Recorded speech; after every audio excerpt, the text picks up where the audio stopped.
नमस्कार। कहानियाँ कॉलिंग में आपका स्वागत है। आज की कहानी में हम जानेंगे एक शूरवीर और महानायक योद्धा के बारे में जिसका वर्णन इतिहास में बहुत ही कम किया गया है। तो चलिए सुनते हैं कहानी सात्यकी की। महाभारत में कई ऐसे योद्धा थे जिन्हें निश्चित रूप से ही बहुत कम आंका गया था। सात्यकी उस सूची में सबसे प्रथम योद्धा माने जाएंगे। सात्यकी भगवान कृष्ण के समुदाय के यानी यदुवंशी थे, अर्जुन के शिष्य और भगवान श्री कृष्ण के परम भक्त थे। शुरू के दिनों में उन्होंने प्रारंभिक शिक्षा अपनी गुरु द्रोण से ही प्राप्त करी थी। उस समय कौरव और पांडव भी गुरु द्रोण से ही शिक्षा प्राप्त कर रहे थे। उन्होंने जब देखा कि अर्जुन हर क्षेत्र में कैसे उत्तीर्ण हो रहे हैं और कितनी मेहनत और कितनी लगन से वो गुरु की बातों को सुनते हैं, समझते हैं, सीखते हैं, इस चीज़ से वो बड़ा प्रभावित हुए और उन्हीं के पद चिन्हों पर चलते हुए हमेशा प्रयासरत रहते थे। रात में भी युद्ध करने का प्रयास करते थे। उनकी ये जो सीखने की ललक थी, उनकी ये जो ललक थी कि मैं प्रभावशाली योद्धा बनूं, इसी लगन ने ही उनको अति पराक्रमी योद्धा बनाया। श्री कृष्ण की जो नारायणी सेना थी, जिसे कि बहुत ही महान सेना माना गया था उस समय की, एक तरह से अपराजित सेना, वो उसी सेना में 7 अतिरथियों में से एक थे और पांडवों के प्रबल समर्थकों में से एक थे। वही थे जिन्होंने युद्ध में सबसे पहले अपनी सेना लेकर के पांडवों के पक्ष में लड़ने के लिए पहुंचे और भगवान श्री कृष्ण के साथ भी वह शांति प्रस्ताव लेकर के हस्तिनापुर गए थे, जहां पे दुर्योधन ने उनका बड़ा अपमान किया था। यह देख वो इतने आग बबूला हो उठे थे कि वो उसका वध करने के लिए निकल गए। अब जानते हैं इनके पराक्रम के बारे में। ये एक ऐसे योद्धा थे जिन्होंने महामहिम भीष्म यानी पितामह भीष्म को युद्ध से 2 बार पीछे होने पर मजबूर कर दिया था।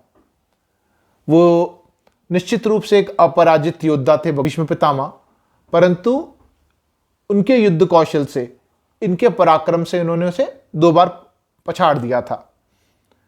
इनका युद्ध जब अश्वत्थामा से हुआ तो इन्होंने इतने गहरे आघात दिए और ऐसे ऐसे वार किए कि अश्वत्थामा अपने होश खो बैठे थे कुछ समय के लिए, और उसकी रक्षा के लिए उसके पिता यानी आचार्य द्रोण को आना पड़ा था, जिस पर भी वह काफी भारी पड़े थे। उन्हीं आचार्य द्रोण से जब वो अपने प्रचंड रूप में थे सेनापति बनने के बाद, जब वो धृष्टद्युम्न यानी पांडवों के जो सेनापति थे उसका वध करने ही वाले थे, उसकी रक्षा भी सात्यकी ने ही की थी और उन पे सैकड़ों तीरों की वर्षा करके लहूलुहान करके उन्हें वहां से निकल पड़े थे। यही नहीं, हमें पता है कि महाभारत में कौरवों की तरफ से कई बार सामूहिक हमला हुआ है। तो दुर्योधन, दुशासन, मामाश्री शकुनी और इनके 2-3 महान योद्धा मिलके इन्होंने सात्यकी को मारने का प्रयास किया, पर सात्यकी ने इन सबको अकेले ही पछाड़ दिया। और यह भी आपको जान के आश्चर्य होगा कि वही दुर्योधन था बाल्यकाल में जिसके सात्यकी बहुत अच्छे मित्र हुआ करते थे। ये गुरु द्रोण के आश्रम की बात है जहां वो शिक्षा प्राप्त कर रहे थे। दुर्योधन और सात्यकी में बहुत अच्छी दोस्ती हो गई थी, लेकिन सात्यकी किसी के मन की बात जान लेने की क्षमता रखते थे, तो वो दुर्योधन की मंशा पहले ही पहचान गए थे। दुशासन से जब उनका युद्ध हुआ तो दुशासन को धराशायी करके, जख्मी करके उनका वध करने ही वाले थे कि उन्हें भ्राताश्री भीमसेन की प्रतिज्ञा याद आ गई कि इसका वध तो मैं ही करूंगा, इसकी जंगा मैं ही तोड़ूंगा, बोल के उन्होंने उसे जीवन दान दिया।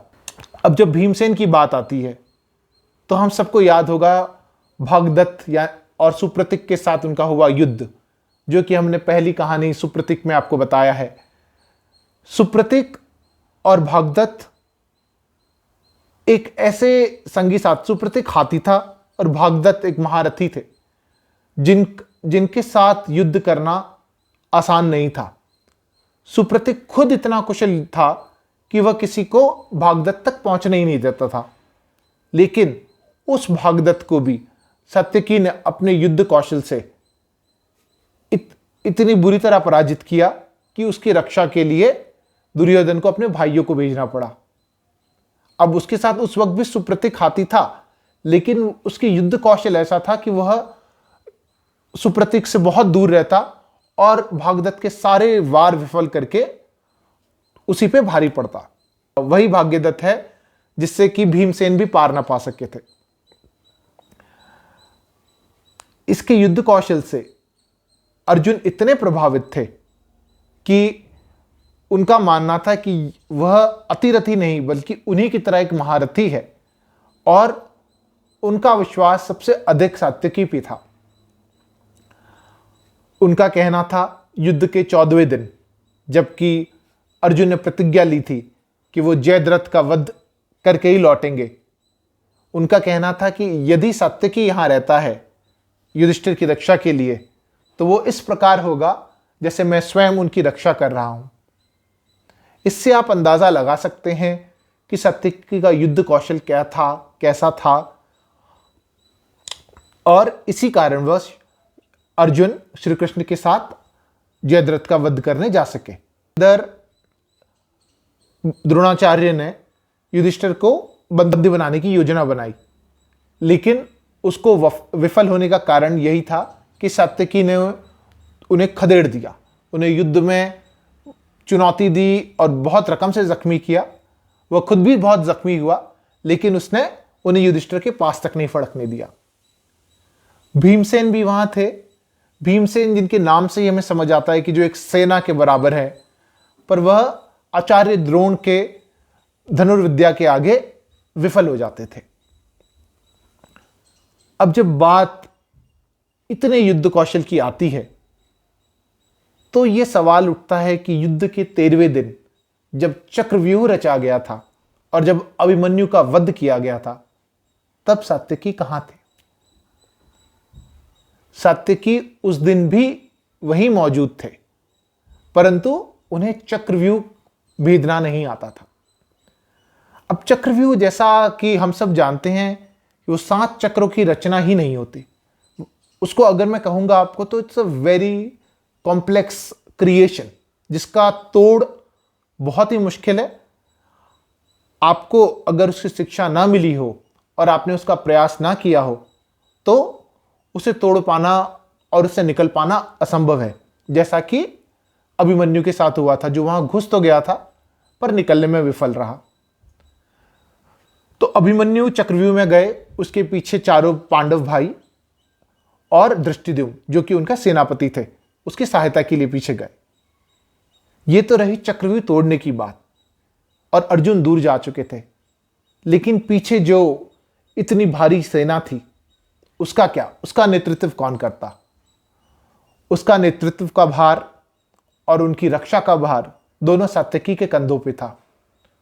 उसने वहां रह करके न केवल उनकी रक्षा की, बल्कि कौरव सेना पे बहुत भारी पड़े और भारी कहर बरसाया, विध्वंस कर दिया, और हजारों लाखों की तादाद में उन्होंने एक ही दिन में कौरव सेना के योद्धा मारे, सैनिक मारे।